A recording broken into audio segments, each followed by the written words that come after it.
Rotation की बात करूं, रोटेशन से मान लो कि नीट में 3 सवाल आता है, मैं 100% कह सकता हूं कि अगर 3 सवाल रोटेशन से है, एक मोमेंट ऑफ इनर्शिया से है। अगर रोटेशन से 2 ही सवाल आए हैं, 100% कह सकता हूं एक मोमेंट ऑफ इनर्शिया से आएगा। और रोटेशन से अगर एक ही सवाल आया है तो 50% चांस है कि मोमेंट ऑफ इनर्शिया से आएगा। ये मैंने 20 साल का पेपर देखे। अगर रोटेशन में 50 सवाल है तो 20 सवाल मोमेंट ऑफ इनर्शिया की पूछे, मतलब 1/3 से भी ज्यादा। 3 सवाल अगर 2 सवाल आता है तो मोमेंट ऑफ इनर्शिया से पूछे जाने की प्रोबेबिलिटी एकदम 100% है। अब आते हैं टॉर्क पढ़ना है हमें। मान लीजिए कि हम टॉर्क पढ़ रहे हैं, तो टॉर्क पर जो सवाल बन सकते हैं वो बहुत फंडामेंटल और बेसिक सवाल। पता है नीट में क्या पूछता है?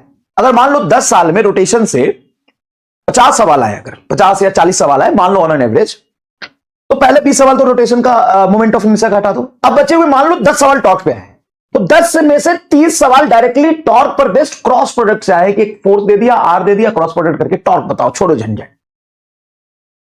समझ सकते हो? और अगर रोटेशनल डायनामिक्स से सवाल आया तो मैं तुमको एक फॉर्मूला दूंगा, पिछले 10 साल में 10 सवाल उसी पर पूछे। अगर किसी तरीके से उसको समझ लो, छोड़ने का ऑप्शन नहीं, किसी तरीके से उसको अच्छे से डेप्थ में जाके थोड़ा सा रुक के समय लायक उसको सीख लो। टॉर्क बराबर आई अल्फा, 10 साल में 8 सवाल, जिसमें कोई एनालिसिस नहीं, कुछ नहीं। टॉर्क लिखो, मोमेंट ऑफ इनर्शिया दिया होगा, एंगुलर एक्सीलरेशन निकालो, या अल्फा को हम delta omega by delta T लिख सकते हैं। टॉर्क बराबर I delta omega by delta T. Omega initial दे दिया, बोला कि फाइनल रोकना है 10 सेकंड में, तो बताओ कितना टॉर्क लगा, आई दिया हुआ। बस इस फॉर्मूले पे महसूस करने की कोशिश करो कि तुमको क्या महसूस हो रहा है। तुम खुद बताओ क्या महसूस हो रहा है। कई बच्चे ये भी कह रहे थे कि सर एकदम नीट रिलेवेंट क्वेश्चन प्रैक्टिस कहां से करनी है, बट 100 एक ही बात बोलूंगा, दोबारा नहीं बोलूंगा, एक ही बात बोलूंगा। बहुत मेहनत से एक चीज बनाई है मैंने, उसका पीडीएफ भी अपलोड करा दूंगा, लेकिन हार्ड कॉपी से पढ़ोगे ज्यादा होगा। मिस्टर फिजिक्स, आपको एमआर फिजिक्स मतलब एमआर मतलब एमआर मैनी, मिस्टर फिजिक्स करके, वो आप ले सकते हो गूगल या उससे अमेजन से, और वो मैं आपको बैच में अपलोड करा दूंगा। 100% बैच में मैं अपलोड करा दूंगा उसके पीडीएफ। काम इतना रहता है, बैचेज इतने रहते हैं कि मैं भूल जाता हूं। ये देखो, अगर तुमने ये कर लिया तो नीट 2025 में भी, नीट 2025 में 40 से 41 सवाल इसी से आए थे।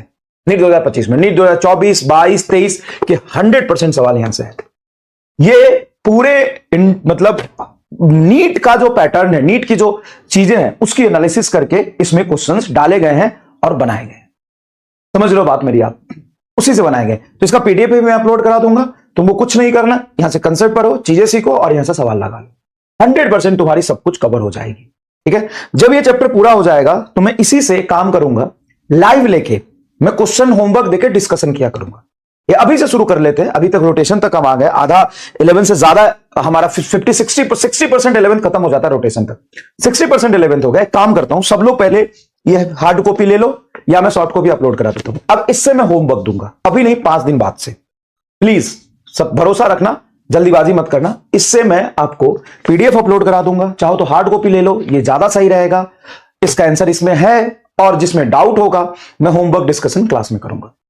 ठीक है, और ये काम मैं यकीन 2 में भी करने वाला हूं, आपके साथ भी कर दूंगा।